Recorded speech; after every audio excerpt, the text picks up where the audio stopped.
Hello everyone, welcome to back time line Bangla channel. And গুরু, আজকে যে সিনেমাটা কিন্তু আমি এক্সপ্লেন করতে চলেছি সেটা কিন্তু রিসেন্ট মুক্তি পাওয়া বলিউডের একটি সেরা সেরা সিনেমা ধুরন্ধর পার্ট 1। আর হ্যাঁ, এটা বলে রাখা ভালো কি আমি কিন্তু পুরো সিনেমাটা স্ক্রিনশট দিয়ে এক্সপ্লেন করব, না হলে কিন্তু কপিরাইট এজেন্সি আমার পুরো ড্যাশ মেরে দেবে। তো সিনেমাটির কাহিনী শুরু হয় 1999 খান্দার নামের একটি এয়ারপোর্টকে দেখিয়ে, যেখানে ভারতের একটি প্লেনকে পাকিস্তানের আতঙ্কবাদী দ্বারা হাইজ্যাক করে নেওয়া হয়েছে। এখানে মুভিটির একটি মেন ক্যারেক্টারকে ইন্ট্রোডিউস করানো হয়, যার নাম অজয় সান্যাল, যে কিনা ওই সময় ভারতের ইন্টেলিজেন্স সিকিউরিটির হেড ছিলেন। আর তার সঙ্গে দেখা করতে আসেন তৎকালীন ভারতের বিদেশ মন্ত্রী। সে অজয়কে বলে যে 3 দিন হয়ে গেছে প্লেনের ভেতরে থাকা যাত্রীদের ফ্যামিলি থেকে প্রচন্ড পরিমাণে চাপ আসছে, তাদেরকে কি বলে আটকে রাখবো কোনো উপায় পাচ্ছি না। আর এমনিতেও ভারতের প্রধানমন্ত্রীও কিন্তু এই ঘটনা নিয়ে প্রচন্ড চাপে আছে। আসলে প্লেন হাইজ্যাক করা আতঙ্কবাদীদের একটি শর্ত ছিল যে ভারতে যে 3 বড় আতঙ্কবাদীকে গ্রেপ্তার করে রাখা হয়েছে তাদেরকে ছেড়ে দেওয়া হোক। এই 3 জন আতঙ্কবাদীর নাম হচ্ছে মৌলানা মাসুদ আজহার, আহমেদ ওমের সৈয়দ শেখ আর সবচেয়ে last Mushtaq Ahmed. And literally ভাই, আমি প্রথম কোনো সিনেমা দেখলাম যেখানে না আতঙ্কবাদীদের নাম আর ছবি পুরো ডাইরেক্ট দেখে দেওয়া হয়েছে। তোমরা তোমাদের স্ক্রিনে যে ছবিগুলো দেখতে পাচ্ছ এরা কিন্তু কোনো সিনেমার হিস্সা নয়, পুরো ডাইরেক্ট আতঙ্কবাদী। এর ডাইরেক্টর আদিত্য ধার, পুরো পিক ডিটেলিং বাই ধুরন্ধর। তো যাই হোক, এখানে অজয় সান্যাল সেই হাইজ্যাক করা লোকগুলোকে বলে যে ঠিক আছে, 3 জন আতঙ্কবাদীকে ছেড়ে দেওয়া হবে, কিন্তু কালকের মধ্যে যেন এই প্লেনের সমস্ত প্যাসেঞ্জাররা ঠিকমতো বাড়িতে পৌঁছে যেতে পারে।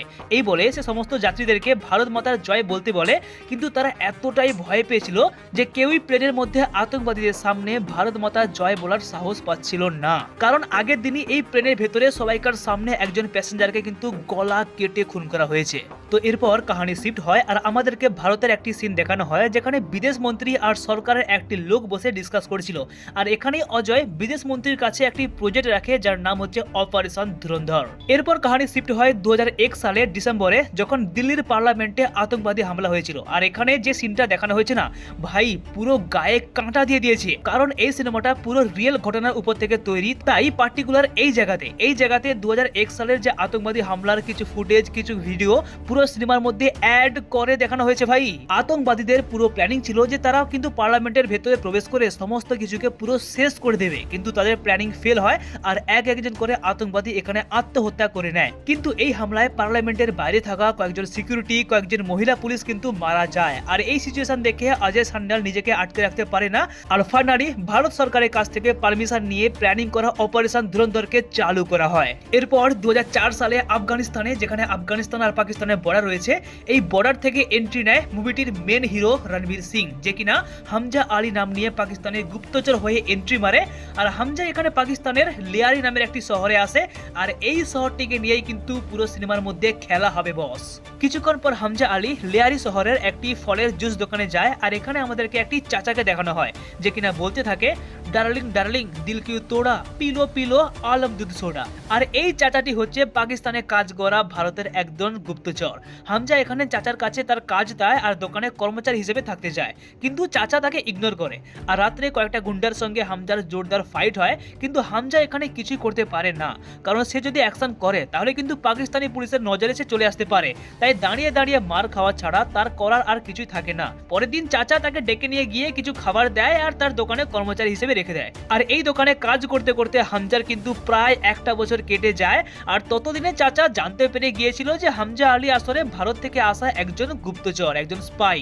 একদিন চায়ের দোকানে চাচা হামজাকে বলে যে পুরো লিয়ারি শহরে কিন্তু আন্ডারওয়ার্ল্ডে 2টো গ্যাং কাজ করে, একটা বালোচ আর একটা পাঠান গ্যাং।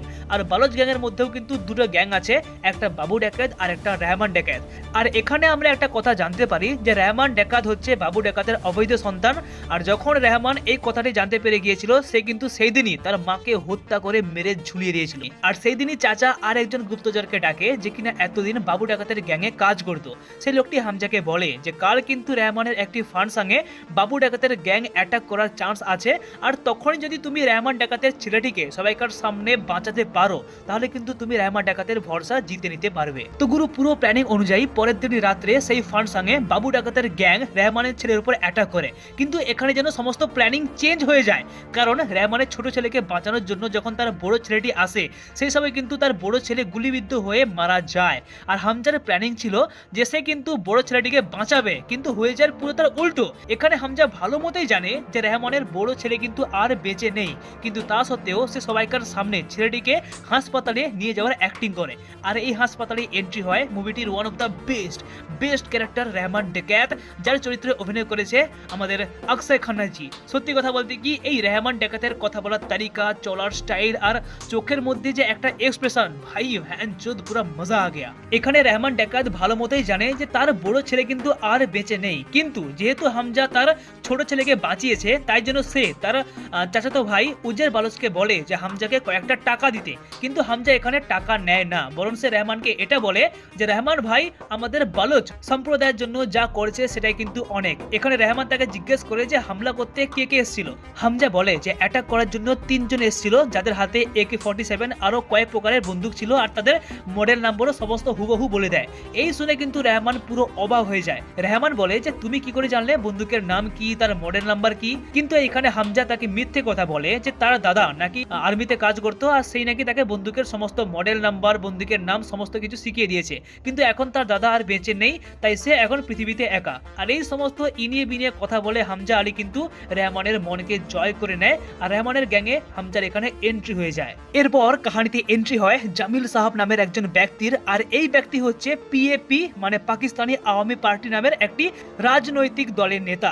আর গুরু এখানে একটা কথা বলে রাখি যে ওই যে বাংলায় একটা কথা আছে না যে সাপকে বিশ্বাস করা যায় কিন্তু মানুষকে নয়, এই লোকটির ক্ষেত্রে কিন্তু এই কথাটি পুরো হুবহু মিলে যায়। কেন বলছি, পুরো ভিডিওটা এন্ড পর্যন্ত দেখতে থাকো, তোমরা নিজেরাই বুঝতে পেরে যাবে।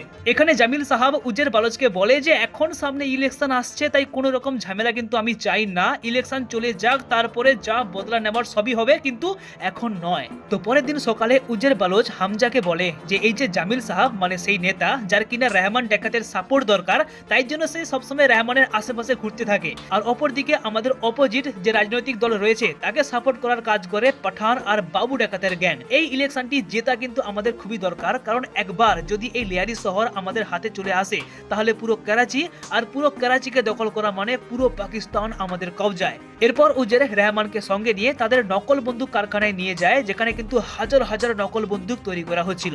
এখানে ডঙ্গা নামের একটি মোটু লোককে দেখানো হয় যে কিনা রেহমান ডাকাতের সঙ্গেই কাজ করে। সে হামজাকে ছাদে নিয়ে গিয়ে সমস্ত এলাকাকে দেখাতে থাকে আর বলে যে ওই জায়গাটি হচ্ছে চৌধুরী আসলামের জায়গা। চৌধুরী আসলামকে আমাদেরকে কিন্তু টিলারেই বলে দেওয়া হয়েছিল যে একদিন শয়তান আর জিনের মধ্যে জবরদস্ত সেক্স হয়েছিল, আর 9 মাস পর যার জন্ম হয় তার নাম রাখা হয় চৌধুরী আসলাম। তো এরপর কাহিনী শিফট হয় আর আমরা রেহমান ডাকাতকে দেখতে পাই যে কিনা তার ভেতরে ছেলের মৃত্যু তাকে কুরে কুরে খাচ্ছিল। খুব একটা অস্বস্তির মধ্যে সে তার টিমকে জিজ্ঞেস করে যে আমাদেরকে এই সময় কি করা উচিত, কিন্তু সবাই বলে যে এখন তো সামনে ইলেকশন আসছে, তাই মারপিট দাঙ্গা করা হয়তো আমাদের ক্ষেত্রে উচিত হবে না, এটা কিন্তু হিতের বিপরীত হতে পারে। কিন্তু হামজা বলে যে না, আমাদেরকে বদলা নেওয়া দরকার, কারণ বাবু ডাকাতের গ্যাং একই কথা ভাবছে যে ইলেকশনের জন্য হয়তো আমরা চুপচাপ বসে আছি, কিন্তু আমাদেরকে এটা করলে চলবে না, আমাদেরকে এখনই অ্যাটাক করা দরকার। কারণ যদি আমরা বাবু ডাকাতের গ্যাংকে ইলেকশনের আগেই হারিয়ে দেই তাহলে কিন্তু ইলেকশনটা জেতা আমাদের পক্ষে একদম জলভাত। বাস যেমনটা প্ল্যানিং তেমনটাই অ্যাকশন। তো পরের দিন থেকে হামজা আর পুরো রেহমানের টিম এক এক করে বাবু ডাকাতের সমস্ত মেম্বারকে শেষ করতে থাকে। একটি লোকের গলায় দড়ি বেঁধে বাইকে করে টেনে হিঁচড়ে নিয়ে যাওয়া হয়, আর এই সিনটা লিটারালি ভাই দুর্দান্ত লেগেছে। একটা লোককে গরম জলের মধ্যে জাঁকিয়ে দেওয়া হয় আর একটা লোককে রুমের মধ্যে বন্ধ করে ব্লাস্ট করে দেওয়া হয়। আর এই সময় বাবু ডাকাত একটি অটোর মধ্যে যাচ্ছিল, কিন্তু তাকে অ্যাক্সিডেন্ট করে উড়িয়ে দেওয়া হয়। আর কিছুক্ষণ পর এখানে এন্ট্রি হয় রেহমান ভাইয়ের, যে কিনা বাবু ডাকাতকে একদম ধরে লোহার বাট দিয়ে শত লোকের মাঝে অন দ্য স্পট পুরো দা এন্ড করে দেয়। তো এরপর কাহিনী শিফট হয় পুরো 2007 সালে, যেখানে জামিল সাহাব তার পলিটিক্যাল পার্টির একটি ক্যাম্পেইনে ব্যস্ত ছিল। আর এখানে এন্ট্রি হয় রেহমান ভাই, যে কিনা আউটস্ট্যান্ডিং আউটফিট, তার নিজের অ্যাটিটিউড, নিজের অরা নিয়ে স্টেজে আসে। আর তাকে দেখে আনন্দে মানুষ যেন পুরো পাগল হয়ে গিয়েছিল, কারণ সেই সময় রেহমানের পাওয়ার আগের থেকে অনেকটাই বেড়ে গিয়েছিল। আর এই সব দেখে কিন্তু জামিল সাহাব এখানে একটু হলেও ভয় পেয়ে গিয়েছিল, কারণ সে এটা নোটিস করে যে কোথাও না কোথাও মানুষরা কিন্তু তার থেকেও রেহমান ভাইকে বেশি সাপোর্ট করছে। আর এই প্রোগ্রাম নামেই এন্ট্রি হয় মুভিটির মেন হিরোইন ইয়ালিনা, যার চরিত্রে অভিনয় করেছে সারা অর্জুন। ইয়ালিনা আর কেউ নয় বরং জামিল সাহাবেরই ছোট মেয়ে। কিন্তু কিছুক্ষণ পর এখানে আরেকজনের এন্ট্রি হয় যার নাম জাভেদ খানানি, আর এই লোকটিকে কিন্তু ভালো করে চিনে রাখো। জাভেদ খানানির সব থেকে বড় ব্যবসা হচ্ছে বন্দুক সাপ্লাই করা, জাল নোট ছাপিয়ে অন্য দেশে পাচার করা, মানি লন্ডারিং, মানে যত ধরনের বেআইনি কাজগুলো আছে না সবকিছু কিন্তু এই জাভেদ খানানি হ্যান্ডেল করে। সে আস্তে আস্তে রহমান ভাইকে এটা বলে যে তোমার পাওয়ার, তোমার নাম কিন্তু আগের থেকে অনেকটাই বেড়ে গিয়েছে, তাহলে তুমি পারলে কিন্তু একটা নতুন পলিটিক্যাল পার্টি তৈরি করতেই পারো। যা টাকা লাগে আমি দেবো, ব্যাকআপের জন্য তো আমি আছি, ফান্ডিং এর জন্য তুমি কিন্তু নতুন একটা নিজের পার্টি তৈরি করো। এরপর জামিল সাহাব তার মেয়ের কাছ থেকে ফোনটি নিয়ে কিন্তু ফেলে দেয়, কারণ ইয়ালিনা তার ফোনটি নিয়ে এতটাই ব্যস্ত ছিল যে তার মায়ের সঙ্গে উল্টো পাল্টা কথা বলছিল। তাই জন্য জামিল সাহাব ফোনটিকে ফেঁকে দেয়, আর এবার কিন্তু সেই ফোনটি চলে আসে হামজার হাতে। আর সেই দিনই রাত্রে আমরা জানতে পারি যে জাভেদ খানানির হাতে কিন্তু হিন্দুস্তানি টাকা ছাপানোর নোট, মানে 500 আর 1000 টাকা ছাপানোর নাম্বার প্লেট কিন্তু তার হাতে চলে এসছে। আর সেখান থেকে কোটি কোটি টাকার জাল নোট ছাপিয়ে তারা কিন্তু উত্তরপ্রদেশ দিয়ে ভারতে এন্ট্রি করিয়ে বিপুল পরিমাণে কালো টাকা কামায়। হামজা রহমান ভাইকে বলে যে যদি আমাদের দলকে আরো পাওয়ারফুল করতে হয় তাহলে কিন্তু জাভেদ খানানের মতো মানুষের সঙ্গে হাত মেলানো খুবই দরকার। এইসব কথা শুনে রহমান ভাই তো পুরো হ্যাপি, পুরো খুশি। তাই সে হামজাকে কিছু টাকা আর একটি নতুন বাইক গিফট করে। আর হামজা সেই নতুন বাইকটিকে নিয়ে চলে যায় সোজা ইয়ালিনার কাছে। ইয়ালিনা তখন একটি নাইট ক্লাবে ডান্স করেছিল। এরপর সে হামজার বাইকে চেপে সারা রাত পুরো বিন্দাস। আর এখানে হামজা তার ফেলে দেওয়া সেই ফোনটিকে ফিরিয়ে দেয়। পরের দিন সকালে হামজা এই নকল টাকা ছাপানোর ব্যাপারটি কিন্তু চাচাকে একটি চিঠির মাধ্যমে জানায়। আর চাচা যেহেতু ইন্ডিয়ার গুপ্তচর, তাই সে এই মেসেজটি কোনো রকম ভাবে ভারতে অজয় সান্যালের কাছে পাঠিয়ে দেয়। আর অজয় সান্যাল কিন্তু এই মেসেজটি পড়ে পুরো তার মাথা ঘুরে যায় যে এটা কি করে সম্ভব, ভারতের টাকা ছাপানোর নাম্বার প্লেট পাকিস্তানে গেল কিভাবে, আর তারা কি করেই বা এত কোটি কোটি টাকার জাল নোট ভারতে নিয়ে আসে, কি করে পসিবল। ভাই পুরো তার মাথা ঘুরে যায়। পরের দিন সকালে রহমান তার পুরো দল বল নিয়ে সেই জাভেদ খানানির নকল নোট ছাপানোর কারখানাতে যায় একটি গুরুত্বপূর্ণ মিটিং করতে। আর এখানে এন্ট্রি হয় সিনেমাটির অন্যতম একটি মেন ক্যারেক্টার মেজর ইকবাল, যার চরিত্রে অভিনয় করেছে অর্জুন রামপাল। মেজর ইকবাল হচ্ছে পাকিস্তানের আইএসআই আতঙ্কবাদী গোষ্ঠীর হেড। আর ভারতে যত ধরনের আতঙ্কবাদী অ্যাটাক হয়ে থাকে না, এটার পিছনে কিন্তু মেজর ইকবালেরই হাত থাকে। তো মেজর ইকবাল রহমানকে বলে যে আমার কিন্তু প্রচন্ড পরিমাণে নকল বন্দুক দরকার, যাতে কিন্তু আমেরিকা বা অন্য কোনো দেশের কোম্পানির লোগো থাকে, কারণ যদি কোনো কারণে আমরা ধরা পড়ে যাই তাহলে কিন্তু আইএসআই গোষ্ঠীর নাম এখানে কোনোভাবে জড়াবেন না। জাভেদ খানানি রহমান ভাইকে বলে যে আমার এই ডিলটা মঞ্জুর করে নাও, আর তার বদলে কিন্তু তোমার ইলেকশন জেতার দায়িত্ব আমার। তো বন্দুক ডেলিভারি করার ডিল সাইন করা হয় 3 অক্টোবরের জন্য। কিন্তু রহমানের জন্য কোথাও না কোথাও একটা খটকা লাগে, সে কিন্তু বিশ্বাস করতে পারছিল না। তাই জন্য সে জাভেদ খানানিকে এটা বলে जो वादा किया गया है उसको भूलने की गुस्ताखियां मत करना, वरना रहमान डाकात की दी हुई मौत बड़े कसाईनुमा होता है। भाई কি লাইন গুরু, ভ্যানচন মজা আ গিয়া। এরপর যখনই রহমান তার দলবল নিয়ে এখান থেকে চলে যায়, ঠিক তখনই জাভেদ খানানি একটা খুবই গুরুত্বপূর্ণ চাল খেলে। সে সোজা জামিল সাহেবকে ফোন করে এটা জানায় যে রহমান ভাই কিন্তু নতুন একটা পলিটিক্যাল পার্টি নিয়ে আসছে, আর তোমার কুর্সি কিন্তু এইবার দা এন্ড। আর এই কথা শুনে জামিল সাহেবের তো পুরো ভাই পায়ের মাটি সরে যায়। তাই সে ভয় পেয়ে একটি লোককে ফোন করে। আর এরপর কাহিনীতে এন্ট্রি হয় মুভিটির আর একটি অন্যতম বেস্ট ক্যারেক্টার মিস্টার চৌধুরী আসলাম, যার চরিত্রে অভিনয় করেছে আমাদের সঞ্জু বাবা। তো গুরু এখানে কিন্তু চৌধুরী আসলামের যদি একটু ব্যাক স্টোরি বলি, তাহলে সে কিন্তু একসময় পাকিস্তানি পুলিশে কাজ করত, কিন্তু 7 বছর ধরে এখন সাসপেন্ড। কিন্তু মানুষটা খুব একটা সাদা মাঠা নয়, কারণ সাসপেন্ড হওয়ার পরে বেআইনি ভাবে ধান্দা করে প্রচন্ড পরিমাণে ব্ল্যাক মানি কামায়। আর কেন জানি না লোকটি কিন্তু বালোচ লোকেদের একদমই পছন্দ করে না। আর রহমান ডাকাত যেহেতু একজন বালোচ, তাই তার সঙ্গে কিন্তু আগে থেকেই খুব বড় সড়ো একটা লাফড়া হয়ে গিয়েছিল। তো এখানে চৌধুরী আসলাম বেআইনি ভাবে কয়েকটা জিনিস বিক্রি করতে আসে, কিন্তু যখন সে জানতে পারে যে তার সামনেওয়ালা ব্যক্তিগুলো কিন্তু বালোচ, তাই সে 3 জনকেই এখানে গুলি করে দা এন্ড করে দেয়। তো পরের দিন 3 অক্টোবরের যে হাতিয়ার ডিলের ব্যাপারটা হয়েছে না, এই মেসেজটা কিন্তু ইন্ডিয়ান ইন্টেলিজেন্স ডিপার্টমেন্টের কাছে পাঠিয়ে দেওয়া হয়। তারা সঙ্গে সঙ্গে জানার চেষ্টা করে যে 3 অক্টোবর কি হতে যাচ্ছে, কোনো বড় অ্যাটাক নাকি কোনো আতঙ্কবাদী প্ল্যানিং, মতলব কিছু তো একটা হচ্ছে 3 অক্টোবর, কিন্তু তারা কিছুই বের করতে পারে না। এরপর রহমান তার পুরো টিম নিয়ে বালুচিস্তানে যায় হাতিয়ারের একটি ডিল করতে। আর এখানে মুভিটির একটি আইকনিক সং শোনানো হয়, যেটি আরবি ভাষায় লেখা। লিটারালি যা লিরিক কিন্তু আমি জানি না, কিন্তু এই গানটি কিন্তু এখানে চালানো হয়, যেটা কিন্তু 2025-এর লাস্টে পুরো ভাইরাল গিয়েছিল। তো এখানে বালুচিস্তানের একটি গ্যাংস্টারের সঙ্গে খুব বড় একটা হাতিয়ারের ডিল করানো হয়। আর হামজা এবং উজের বালোচ দুজনেই সেই হাতিয়ারগুলোকে নিজের হাতে টেস্ট করে। এই দেখে রহমান ভাই তো ভাই খুব খুশি। খুশি, কিন্তু রেহমানের খুশি আর বেশি দিন নয়, কারণ এইদিকে তাকে সাইড করার জন্য জামিল সাহাব চৌধুরী আসলামের সঙ্গে মিটিং করে একটা বড় সড়ো প্ল্যানিং করতে থাকে। কিন্তু এখানে চৌধুরী আসলামের কয়েকটা শর্ত থাকে, যে তার জন্য পুরো লিয়ারি টাউনের মধ্যে একটা বড় সড়ো পুলিশ ফোর্স তৈরি করা হবে, আর সেই ফোর্সে যারা কাজ করবে তাদেরকে প্রচন্ড পরিমাণে টাকাও দেওয়া হবে। কিন্তু এই পুলিশ ফোর্সের একটা হেডকোয়ার্টার তৈরি করা হবে, কিন্তু সেই হেডকোয়ার্টারের লোকেশন কোথায় থাকবে এটা কিন্তু চৌধুরী আসলাম ছাড়া আর কেউ জানতে পারবে না। তো পরের দিন আমাদের হিরো মানে হামজা আলী তার হিরোইন ইয়ালিনাকে সঙ্গে নিয়ে সেই চাচার দোকানে যায়, আর এখানে হামজা জানতে পারে যে চৌধুরী আসলাম তার বাবার সঙ্গে দেখা করার জন্য প্রায়শই তার বাড়িতে আসে। এখানে হামজা তাকে মিথ্যে কথা বলে যে চৌধুরী আসলামকে কিন্তু আমি প্রচন্ড ভয় পাই, তাই যখনই নেক্সট বার চৌধুরী আসলাম তোমার বাড়িতে আসবে তার কোনো অডিও বা ভিডিও রেকর্ড করে রাখতে অ্যান্ড পরে তাকে দেখাতে। এরপর আমরা অজয় সান্যালকে দেখতে পাই, যে কিনা তার অ্যাসিস্ট্যান্টকে বলতে থাকে যে কিছুদিন আগে তারা যে ভারতের পুরনো টাকা ছাপানোর নাম্বার প্লেটটা ফেলে দিয়ে এসেছিল, সেই প্লেটটিকে কিন্তু ভারতেরই একজন মন্ত্রী দুবাই নিয়ে গিয়ে জাভেদ খানানির কাছে কোটি টাকায় বিক্রি করে দিয়ে এসছে, আর সেখান থেকে জাভেদ খানানি কোটি কোটি টাকার জাল নোট ছাপিয়ে ভারতে নিয়ে আসে আর কালো টাকা কামাচ্ছে। কিন্তু ওদের খেলা বেশি দিন নয়, তাই এই কথাটি এখন পাবলিক করে কোনো লাভ নেই, টাইম মতো অ্যাকশন নেওয়া হবে। তো পুরো প্ল্যানিং অনুযায়ী পরের দিন সমস্ত হাতিয়ার ডেলিভারির দিন ছিল, কিন্তু এই দিন একটা কাণ্ড হয়ে যায়। রেহমানের ছোট্ট ছেলে অসুস্থ হয়ে পড়ায় তাকে রেহমান সঙ্গে নিয়ে হাসপাতালের দিকে রওনা হয়, আর এই দিকে উজের বালোচ আর হামজা দুজনে মিলে সেই হাতিয়ারগুলোকে ডেলিভারি দিতে যায় মেজর ইকবালের কাছে। আর এইখানে উজের আর হামজা কয়েকজন টিনেজার ইয়ং ছেলের হাতে কয়েকটা হাতিয়ার ধরিয়ে দেয়। হামজা কিন্তু সত্যি জানে না যে এই হাতিয়ারগুলো নিয়ে সেই ছেলেগুলো বা মোহাম্মদ ইকবাল কি করতে যাচ্ছে। আর এইদিকে রেহমান যখন তার ছেলেকে সঙ্গে নিয়ে হাসপাতালের দিকে যাচ্ছিল, ঠিক সেই সময় মাঝ রাস্তাতেই চৌধুরী আসলাম তার পুরো পুলিশ ফোর্স নিয়ে চলে আসে আর গুলি করে তাদের গাড়িকে পুরো ঝাঁঝরা করে উড়িয়ে দেয়। রেহমান ভাইয়ের করার আর কিছুই থাকে না, তাই সে নিজের ফ্যামিলিকে বাঁচানোর জন্য চৌধুরী আসলামের কাছে নিজেকে সারেন্ডার করে দেয়। আর এইদিকে হামজা হাতিয়ারগুলো ডেলিভারি দিয়ে মেজর ইকবালকে জিজ্ঞেস করে যে তাহলে কি আজকেই ইন্ডিয়াতে অ্যাটাক করা হবে। ইকবাল বলে যে না, কারণ ভারতের একজন এজেন্ট যে কিনা পাকিস্তানে রয়েছে, সে কোনো কারণে এই অ্যাটাকের খবরটি কিন্তু ভারতে পাঠিয়ে দেয়, তাই বড় সাহেব আমাকে ফোন করে জানিয়েছে যে আজকে আপাতত অ্যাটাকটা না করতে। কিন্তু মজার বিষয় কি জানো, যে আমি কিন্তু সেই এজেন্টটিকে ধরে ফেলেছি, তুমি দেখতে চাও? এখানে মেজর ইকবাল সেই 3 নম্বর ভারতের এজেন্টটিকে ধরে ফেলে তার শরীরে শত শত সুচ ফুটিয়ে দিয়ে পুরো একেবারে একেচার কান্দ, আর তাকে বাকি দুজন এজেন্টের নাম জানতে চায়। কিন্তু তার শরীরে হাজার কষ্ট থাকা সত্ত্বেও সেই লোকটি কিন্তু বাকি দুজন এজেন্টের নাম বলে না। আর এখানেই মেজর ইকবাল সেই এজেন্টটির কিন্তু দা এন্ড করে ফেলে। আর কিছুক্ষণ পর হামজা জানতে পেরে যায় যে রেহমান তার ফ্যামিলির ওপর বড় সড়ো ভাবে অ্যাটাক করা হয়েছে, তাই সে জামিল সাহাবকে ফোন করে বলে যে কিছু একটা ব্যবস্থা করতে। কিন্তু জামিল সাহাব কোনো রকম হ্যাঁ হু বলে দিয়ে ফোনটি কেটে দেয়, কারণ এই প্ল্যানটা কিন্তু জামিল সাহাব নিজেই করেছিল।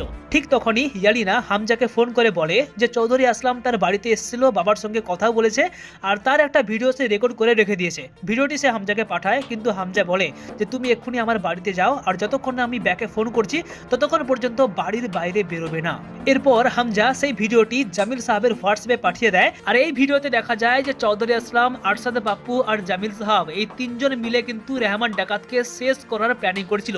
ভিডিওতে চৌধুরী আসলাম বলে যে সে কিন্তু রেহমানকে এনকাউন্টার করে হত্যা করবে। আর এই ভিডিও দেখার পর কিন্তু জামিল সাহাবের মাথায় পুরো আকাশ ভেঙে পড়ে। কিছুক্ষণ পর হামজা জামিলকে ফোন করে বলে যে 1 ঘন্টার মধ্যে যদি রেহমানকে ছেড়ে দেওয়া না হয় তাহলে কিন্তু এই ভিডিওটি পুরো পাকিস্তানে ভাইরাল করে দেওয়া হবে, আর তোমার বেটিকেও তোমার মেয়েকেও কিডন্যাপ করে নেওয়া হবে। এই কথা শুনে জামিল সাহাব কি করবে না করবে কোনো কিছু ভেবে না পেয়ে চৌধুরী আসলামকে ফোন করে সমস্ত কিছু জানায়, কিন্তু চৌধুরী আসলাম ভিডিওটি দেখেও না দেখার ভান করে নেটওয়ার্ক আসছে না বলে ফোনটি কেটে দেয়। এরপর হামজা জামিল সাহেবের কাছ থেকে সেই লেয়ারি পুলিশ ফোর্সের হেডকোয়ার্টার, যেটা কিনা চৌধুরী আসলাম নিজে তৈরি করেছিল, সেখানে গিয়ে সমস্ত পুলিশ অফিসারকে বেঁধে পাখায় ঝুলিয়ে দেয়। আর চৌধুরী আসলামকে ভিডিও ফোন করে জানায় যে 8 ঘন্টার মধ্যে যদি রেহমান ভাই তার কাছে না আসে তাহলে কিন্তু সে এই পুরো পুলিশ ফোর্সকে জ্বালিয়ে শেষ করে দেবে। এই রকম সিচুয়েশন দেখে চৌধুরী আসলাম সত্যি এইবার খুব চাপে পড়ে, আর বাধ্যগত একটি ব্রিজের কাছে এসে রেহমান ডাকাতকে হামজা আলীর হাতে ছেড়ে দেয়। তো এরপর কাহিনী শিফট হয়, আর আমাদেরকে জাভেদ খানানির গুদামকে দেখানো হয়, যেখানে নাকি লাখো লাখো কোটি কোটি টাকার ভারতীয় জাল নোটকে ছাপিয়ে রাখা হয়েছিল। এখানে রেহমান ভাই তার দলবল নিয়ে আসে, আর তাদের জন্য এখানে ওয়েট করছে আইএসআই আতঙ্কবাদী গোষ্ঠীর হেড মেজর ইকবাল। আসলে এখানে টিভিতে লাইভ দেখানো হচ্ছিল যে 2008 সালের 26শে নভেম্বর মুম্বাইয়ের তাজ হোটেলে যে বড়সড় আতঙ্কবাদী হামলাটাই করা হয়েছিল, সেই সিনটিকে এখানে পুরো লাইভ দেখানো হয়েছিল।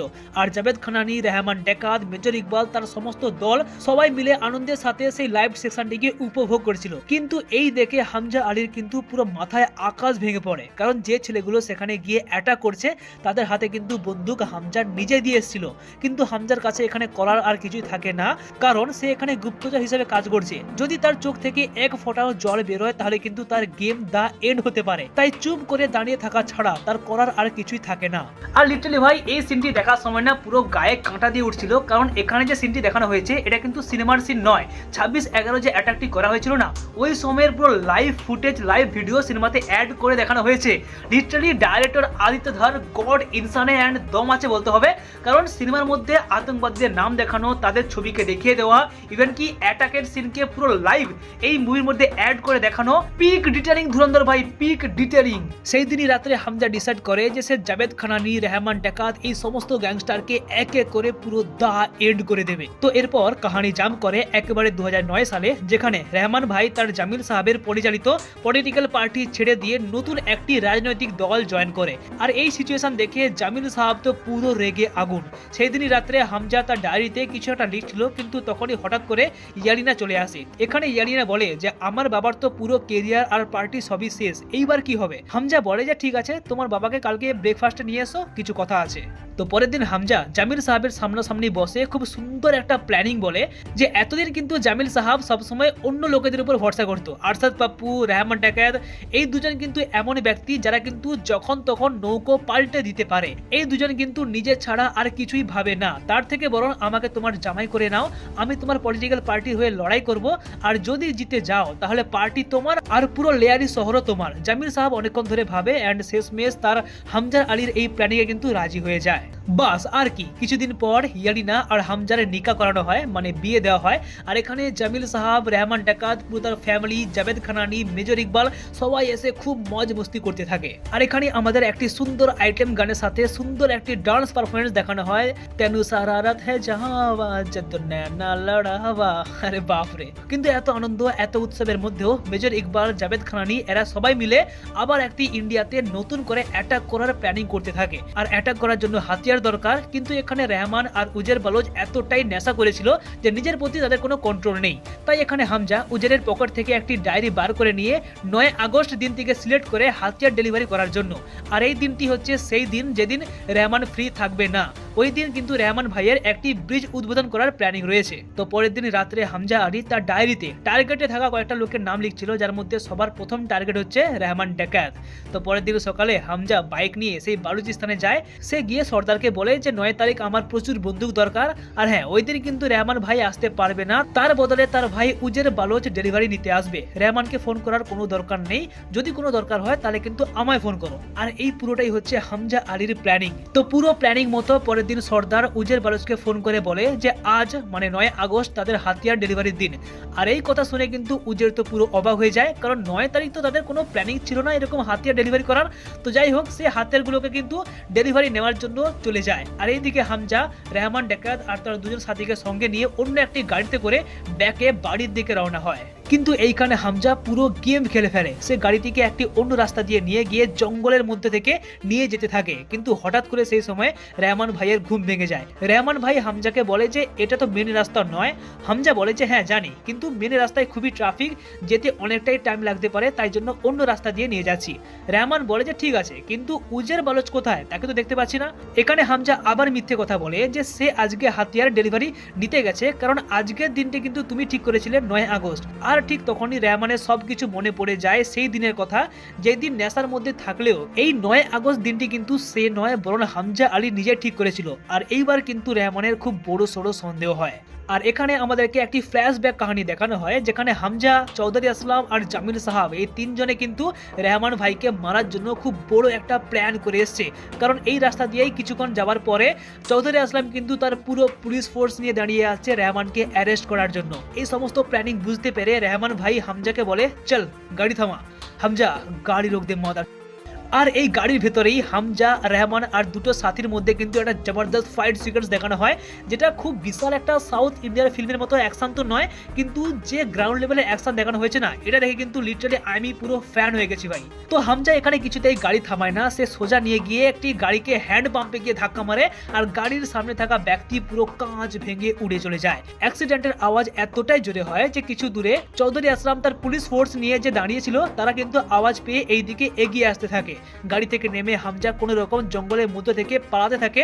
আর কিছুক্ষণ পর এইদিকে চৌধুরী আসলাম এসে পুলিশ ফোর্স নিয়ে এসে রেহমানের গাড়ির উপর লাগাতার হামলা চালায়। আর এখানেই রেহমানের সঙ্গে যে মোটু করে লোকটা ছিল না, সে কিন্তু মারা যায়। কিন্তু রেহমান কোনো রকম বেঁচে গিয়ে সেও জঙ্গলের মধ্যে হামজাকে ধরার জন্য দৌড়তে থাকে। আর এখানে জঙ্গলের মধ্যে আমাদের চৌধুরী আসলাম, হামজা আলী আর রেহমান ডাকাতের মধ্যে একটি best hand to hand combat fight দেখানো হয়। কিন্তু রেহমান ভাই এতটাই রেগে গিয়েছিল যে সে কিন্তু চৌধুরী আসলাম আর হামজা আলীর অবস্থা পুরো এখানে কায়েল করে দেয়। ঠিক তখনই হামজার সমস্ত পুরনো কথা মনে পড়তে থাকে যে কিভাবে ইন্ডিয়াতে 26/11 হামলা করা হয়েছিল। আর ঠিক সেই সময় মেজর ইকবাল তার সমস্ত দলবল, রেহমান ডাকাত সবাই মিলে এনজয় করেছিল। এই কথা যখনই মনে আসে হামজা কিন্তু আবার উঠে দাঁড়ায় আর রেহমানকে এতটাই মারতে থাকে, এতটাই মারে যে সে কিন্তু আর উঠে দাঁড়াতে পারে না। আর এখানে হামজা আর চৌধুরী আসলামের মধ্যে কিন্তু একটা ডিল হয়েছিল যে রেহমানকে এমন ভাবে গুলি মারতে হবে যেন সে এখানে মারা না যায়, যাতে সে তাকে তুলে নিয়ে গিয়ে আবার হাসপাতালে নিয়ে যেতে পারে। এরপর তো হামজা লিটারালি নাটক করতে থাকে। সে রেহমান ভাইকে কাঁধে নিয়ে গিয়ে টোটোয় বসিয়ে হাসপাতালে নিয়ে আসতে থাকে। আর হাসপাতালেও কিছুক্ষণ পর রেহমানের পুরো টিম চলে আসে। আর হামজা এখানে লিটারালি পুরো নাটক করছিল, কারণ যাতে রেহমানের মৃত্যুর দোষ তার উপর এসে না পড়ে, যাতে রেহমানের গ্যাং এটাই জানতে পারে যে তার মৃত্যুর জন্য সব থেকে বড় কারণ হচ্ছে চৌধুরী আসলাম। তো যাই হোক, এই হাসপাতালের মধ্যেই কিন্তু রেহমান ভাইয়ের মৃত্যু হয়। তো সেই দিনই রাত্রে হামজা তার নিজের রুমে ফিরে আসে আর ডায়েরিতে তার যে টার্গেট লিস্টে থাকা প্রথম ব্যক্তির নাম রেহমান ডাকাত সেটিকে পেন দিয়ে কেটে দেয়। আর ঠিক এইখানে রিভিল করা হয় যে হামজা আলী অ্যাকচুয়ালি ভারত থেকে আসা একটা ইন্ডিয়ান স্পাই, একজন গুপ্তচর যার আসল নাম জাসকির সিং রাঙ্গি, আর তাকে এখানে পাঠিয়েছেন অজয় সান্যাল। এখানে জাসকির সিং রাঙ্গিকে পাঠানোর মূল উদ্দেশ্য হচ্ছে যে সমস্ত পাকিস্তানের আতঙ্কবাদী গোষ্ঠীগুলো ভারতের ওপর লাগাতার হামলা চালায়, তো সেই গোষ্ঠীগুলোকে যে লোকাল আন্ডারওয়ার্ল্ড মাফিয়ারা হাতিয়ারগুলোকে ডিল করে সেই লোকগুলোকে খুঁজে বের করে এক এক করে খতম করা, যাদের মধ্যে অন্যতম ছিলেন রেহমান ডাকাত। তো যাই হোক, এখানে হামজা যে ডায়েরিতে লিখছিল তার পরের পাতায় কিন্তু আমরা আরো অনেক টার্গেটের নাম দেখতে পাই, যেমন মেজর ইকবাল, জাভেদ খানানি, আর সবার লাস্টে লেখা রয়েছে বড়ে সাহাব। কিন্তু এই বড়ে সাহাবটা কে? এই প্রশ্নটা হচ্ছে ধুরন্ধর পার্ট 2 সব থেকে বড় প্লট টুইস্ট। আর ইয়েস, ধুরন্ধর পার্ট 1 এর কাহিনী কিন্তু এখানেই দা এন্ড হয়ে যায়। তো গুরু, জানি না যে তোমাদের এই ভিডিওটা কতটা ভালো লেগেছে বা কতটা আমি বেটার করে এক্সপ্লেন করতে পেরেছি, কিন্তু যাই বলো ভাই, এই সিনেমাটা পুরো গড ইনসানে এন্ড পুরো কাঁপিয়ে দিয়েছে বস।